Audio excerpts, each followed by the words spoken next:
we have seen that God is alive, and yes, we can trust our Father. And it's sometimes very easy to say it, to sing it, or even to pray it. We have seen also that this God is calling us to perform a mission, and sometimes we are not that ready. Today, I would like us to see that in this salvific relationship with God, there is one unreliable element, and that is me. That is us. That is the humankind. That is us, because we are alive and we have a strong will and we want to tell God where to go, where to lead, and we know a little bit better. I read about Muhammad Ali. I don't know whether this works. You probably, yeah. I read about Muhammad Ali that after he won the title of world champion, he became world known and famous. He was traveling by an aeroplane and he was first class, and then he was chatting with his friend, and suddenly the stewardess came to him saying, "Sir, please fasten your seatbelt." And then he looked back at her and said, "You don't know who I am. I am Superman, and Superman does not need seatbelt." The stewardess looked at him and said, "Really? Then Superman doesn't need aeroplane. You are free to leave." Without a word, he buckled up, and suddenly he realized that, yeah, actually, there are certain times when someone else can tell me what to do, and I need to actually obey. It seems that this is not working, so you need to help me with the next slide. We need to consider God's ways, because many times we are telling God what to do, how to lead us, how to bless us, what to give us, and we are offering our own to God, saying, "You know what? In return, I'm going to do for you this and that and that, and I decide." In Isaiah 55, verses 8 and 9, "For my thoughts are not your thoughts, neither are your ways my ways.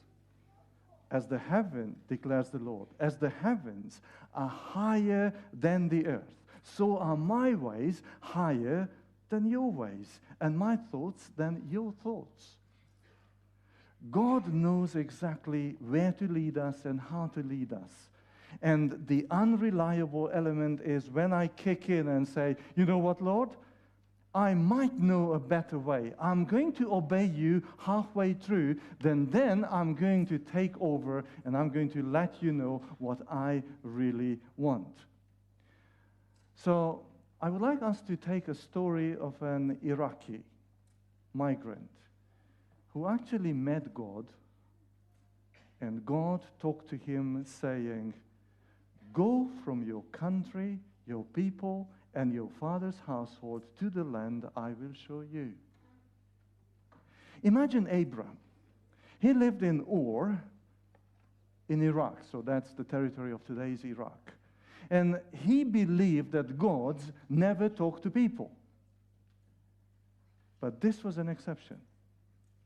Somehow, this voice, which he could not recognize from anywhere of his past experience, talks to him very understandable, saying, "You know what? You pack your stuff and you go out from your people to the land I'm going to show you. Is that all right?" And you can see Abraham packing everything around himself, and then he considers, okay, if we need to take a journey and we would never come back, what would I take in these suitcases? And his neighbors are asking, "Abraham, what are you doing? I see you packing. Are you going for a trip? Are you going on holiday?" And Abraham says, "You know what? God talked to me and said I should leave this country, and he takes the lead in my life, and I'm going to obey." I don't know about you, but I think that this has been one of the hardest tests of a human being, just to listen to God and obey to this command. Abraham, the name is translated to English, Exalted Father. Look at this map. So he's starting somewhere from here, and he takes a journey of about 1,000 miles. And on the journey, and this is a camel caravan, most probably they traveled about 10 miles a day. They always arrive to the next oasis. And at the oasis, he needs to introduce himself. And he says, "Good evening, sir. My name is Abraham," which means exalted father. And the guy says, "Whoa, where is your family then? You must be a father of a large, large family."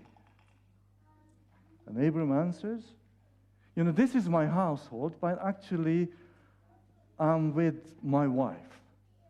"Oh, I suppose your wife is pregnant." "By the way, she's not." "But sir, then how many children you have?" And Abraham says, 0. And you are called an exalted father? That's a joke. And then every single evening, the battle is the same when Abram needs to face it. That he is introducing himself as a father. God promised him that he is going to become a blessing, and a multitude is coming out of him. And now he cannot present one little child, not a fetus, that actually he was blessed with. When he comes to Haran, Abraham traveled, look at 6 and 7, the verse says, through the land as far as the side of the great tree of Moreh at Shechem. At that time, the Canaanites were in the land. You know how the Canaanites used this tree? They used it as a place of worship. That tree, it was the place where wisdom was shared with the people. So this is where the wise people, wise men, wise women of Shechem came out. They sat under the tree, and the whole city came out, and they spoke wisdom to them. And now Abram arrives to the same tree. And he sits there and says, what would be the wisdom of God which needs to come to me in order to carry on with this journey? And the Lord appeared to Abram and said, to your offspring I will give this land. Wow. And Abram says, let me build an altar here, because that's where I met God. And this altar is going to serve God, the Lord, because he appeared to me. So that place of worship for Canaanites, now it is improved. And whenever they are coming out again from the city, they would see an altar built there, because wisdom was said to Abraham. Now the locals are asking Abraham about his name. And he says, my name is Exalted Father. And God just promised me that this land is going to be given to me and to my family. And they smile at him and saying, what? How many children you have? And Abram says, 0. Nice. Good boy. Carry on, sir. By the way, how old are you? 75. Good age. Good age to become a father. Yeah. How about your wife? She's over 60. Good chances, I tell you. Carry on, sir. And he carries on. Verse 8.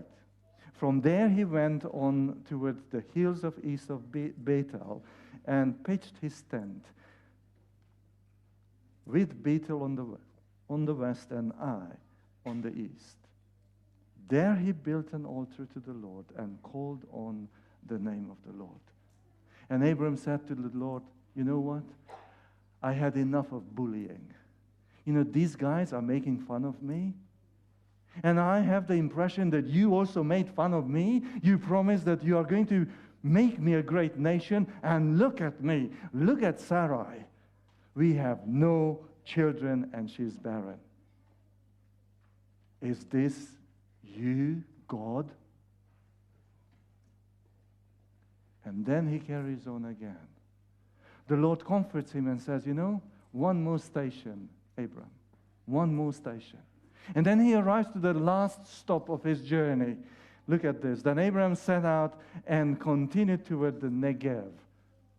And that's actually the desert of Israel. Now there was a famine in the land, and Abram went down to Egypt to live there for a while because the famine was severe. This is one of the greatest tests of a humankind. God is leading you, and God is telling you, this is your final stop. And if God says this is the final stop, means that there is no another stop after this.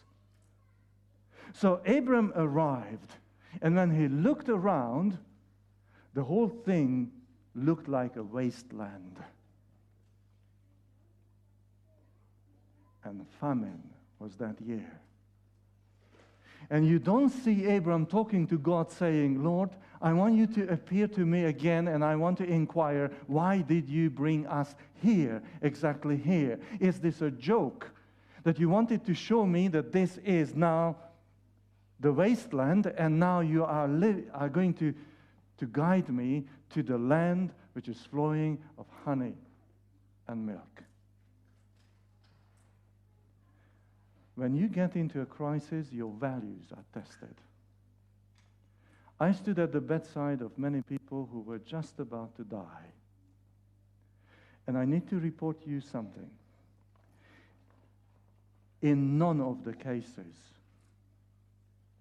the one who was dying told me, Janos, would you please do me a favor? Go to that furniture and take out from that drawer my purse, because I want to count my money again before I die. There are many credit cards and bank cards in my purse, and I want to see them one by one just before I die. None. None of them told me, you know what? There is a certificate, a diploma hanging on the wall. If you would be kind to go there and take it off the wall and give it in my hands, because I want to have a look at my accomplishment just before I die.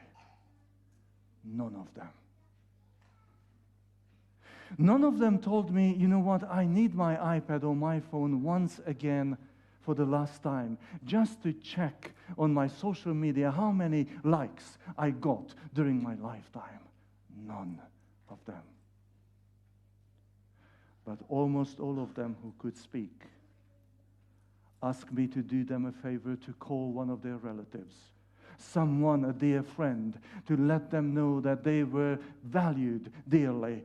And if there was a possibility that they would come and they would be reunited again in that loving relationship. Now, in crisis, we are always testing our relationships and also our values. So Abram, at this time, he actually decides to go on. And my question is, did God instruct Abram to go to Egypt? And I don't find any trace in the Bible that God appeared to Abram saying, you know what, there is famine now. You go to the store and the store is empty. All the shelves are empty. You know what, go to Egypt, spend a couple of years there, and you come back, and by that time I'm going to arrange everything for you. Nothing like that. No instruction from God to go down to Egypt. And he is just wanting to escape from the famine, to find an easy excuse, an easy way to get over the situation. I tell you, a barren place with God is a land with flowing milk and honey, if God is there. But a land which is the most fertile land can be a rubbish field without God. And Abram needs to learn this lesson, and he goes down another 400 miles, extending his journey, which is after the last stop God actually instructed him. Do we know better than God? How many times we wanted to take charge of our own lives even taking charge of others' lives, especially if we are talking about our family. I read about a guy called Dick Jones. And he was a very handy guy, very talented, very skilled. And he was running his own business, he was leading his business, and also he was part of so many charities, chairman of this, chairman of that, and he was running back and fro, doing a lot of things, even for the church. One morning, he woke up sick. And he immediately called the doctor saying, "Doctor, I need your help. You come immediately." And the doctor came. As the doctor investigated the situation, he realized that the guy overrun himself. And he's just at the brink of burnout. And that's why he has high fever and so forth. And he started counseling him, saying, "You know what, sir? You need to take a couple of days off because you are running yourself, to the extreme. Please, slow down. You need to stop. You need to have rest." And then Dick Jones said, "Doctor, what are you saying to me? I can't do this. I cannot afford. I have a business breakfast this morning. And after that, I'm going to have a business meeting in my business. I have a lunch with someone who is interested in God. How can I miss that? And in the afternoon, I have a church board. I have also the building committee, and I'm chairing another committee at the school. I need to be there." And the doctor said to him, "By this time, I learned a lesson that no one is indispensable." And at that point, Dick Jones fell into a deep sleep, almost in a trance. And he had a dream. Somehow in his dream, he was caught up in heaven. And he saw the Father, God, sitting on his throne, very distressed. Angels around him. The choir went quiet. And they were passing on papers and writing on it. And then suddenly, the Lord summed it up. And he stood up from his throne, and he was very serious. Then Gabriel, the archangel, he was asking worriedly, "Lord, what happened?" And the Lord looked at them with a grin on his face, saying, "You are asking me what happened? Dick Jones is sick, and I don't know how this day would go on earth. Because this guy was running everything by now. Any ideas?" And at that moment, Dick Jones woke up and he realized that actually he is not running this planet. It is God who is in charge with everything. And let me tell you, this happens to us so many times. We think that we are running everything around our lives. So,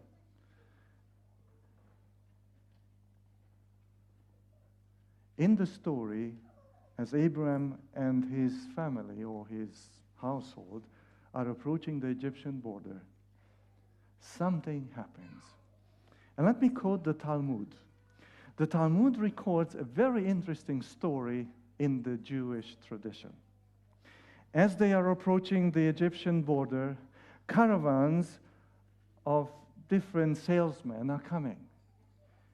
And they allow Abraham and his caravan to pass. And as they pass, they look at them, at their faces. And one of the merchants looked at Abraham and said, "Sir, what a beautiful wife you have." And the Talmud records this. And Abraham lifted his eyes, looked at Sarai, and he realized that his wife was beautiful. Now let me tell you, this happens so many times in families, especially in marriages which are carrying on for decades. And Abraham realizes that Sarai is beautiful. Look at him. As he was about to enter Egypt, he said to his wife Sarai, "I know what a beautiful woman you are. When the Egyptians see you, they will say, this is his wife, then they will kill me, but will let you live. Say, you are my sister, so that I will be treated well for your sake, and my life will be spared because of you. What a nice guy. He looks at his wife saying, you know what? I took this great sacrifice of leading this whole household from Ur down here. That's 1,400 miles. Now it's your turn, my beautiful wife. Please, for my sake, lie. You lie that you are not my wife, you are my sister. So then, you can live and I can live. Is that all right? We know from the Bible that Sarai actually was half-sister to Abraham. So this is a kind of a half-lie, but still lie, especially because of the cowardness of Abraham. So what happens here? Sarai is taken into the Pharaoh's harem. And I'm pretty sure that she had a tough time there. But let me share that a little bit later. What can we learn from this journey of Abraham from Ur down to Egypt? I would say there are 5 principles, and let me summarize these 5. Everyone faces famine. It's not only hunger. It can be a sickness, a medical report you did not actually waited for. It can be divorce. It can be death of a loved one, unemployment, bankruptcy, crisis of faith, almost anything. How would you deal with those crises? Would you run away, or would you ask God to help? Second lesson, every human escape contains a lie. Can you see the big word? Truth. And when you magnify it, it contains lies, lies, lies. The biggest lie we live on is, I can handle this even without God. That's the problem of Abraham. Third, every Abram, and I'm also part of them, struggles with a weakness.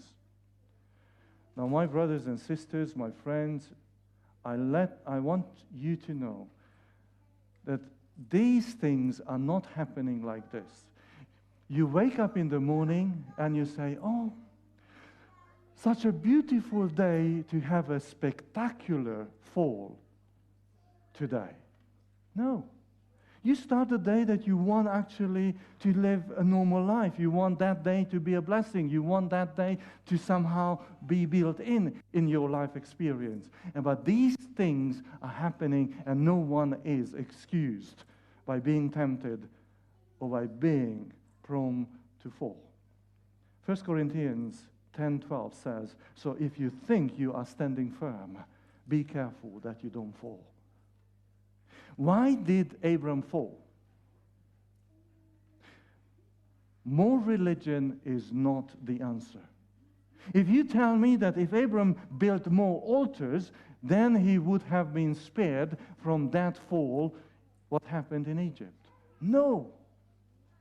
It's not the religious exercise itself, but it is the salvific relationship with God. That's where Abraham failed. We are all weak. And by turning personally to God would help. What is then the solution? Matthew 11:28 says, come to me all you who are weary and burdened, and I will give you rest.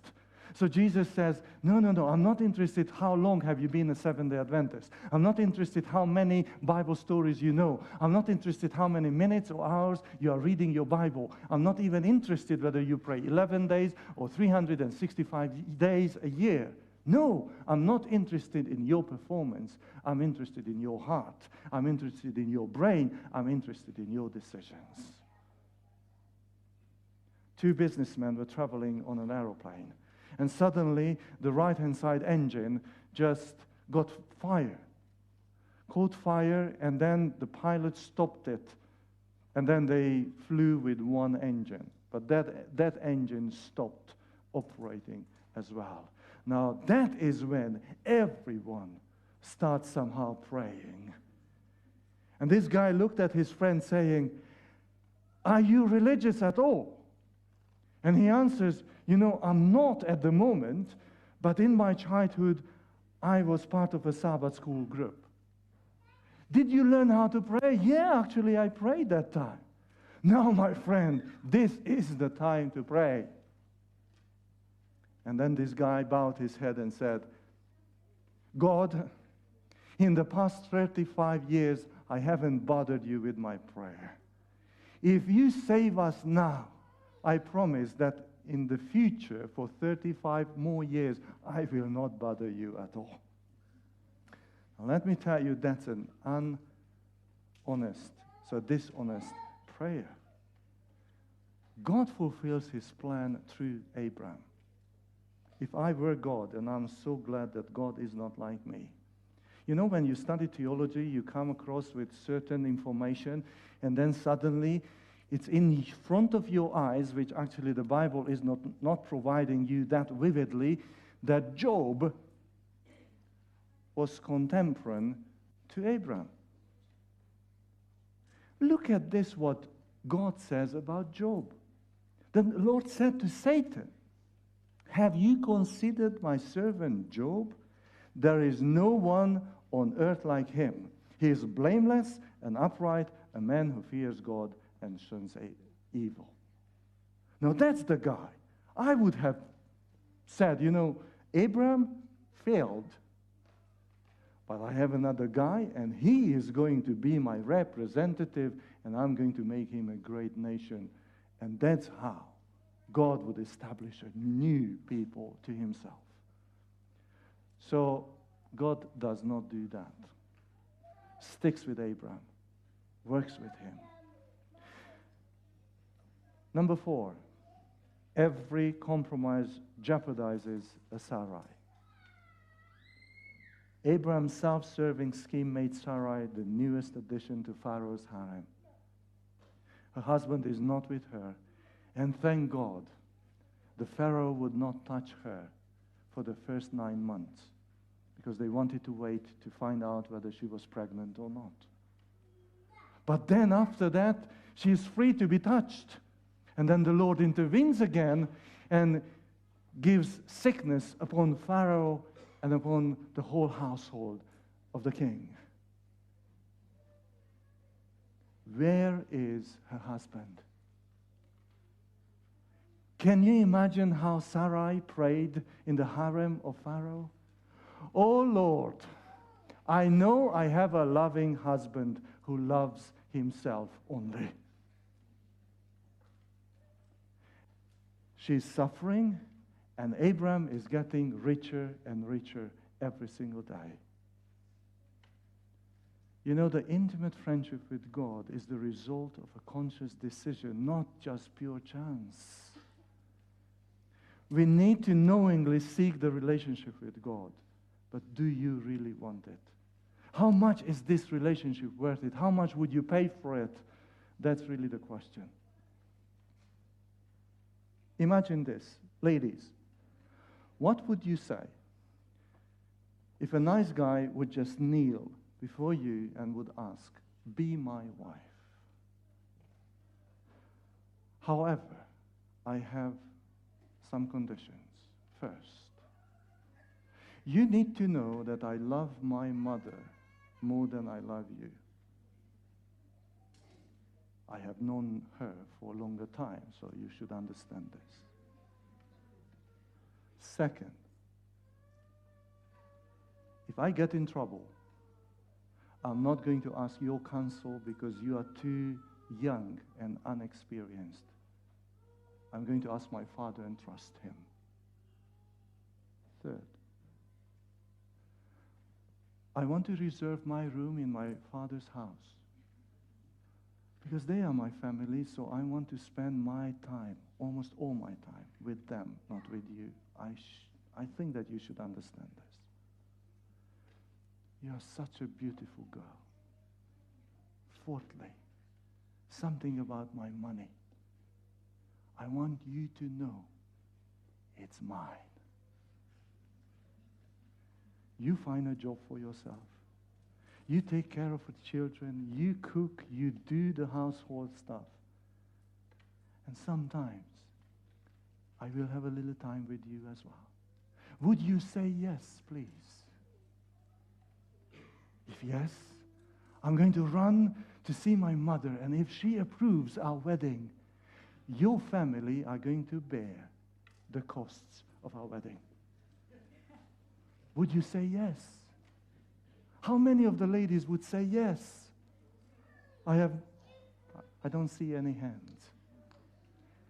You know what, guys? My problem is that we made this proposal already to God. Be my God, but here are my conditions. First, you need to know that I love myself more than I love you. Second, if I get in trouble, I'm not going to ask you for any advice, but I'm going to listen to my instinct. Thirdly, I want to reserve the right to deal with my time. That's mine. Don't ask me to come and worship you.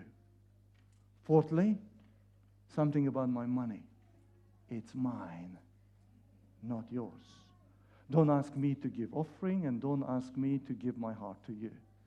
By the way, prepare that feast of the Lamb, and also build my house in your kingdom. I plan to be there if I would not be too busy, and I would still remember that you invited me there. Can you see? And lastly, every Egypt has a Pharaoh. We live among people who do not know our God. They serve their gods, and they are looking at us saying, is your God alive? Pharaoh gave gifts and wealth to Abraham, who became every single day richer and richer, but spiritually poorer and poorer.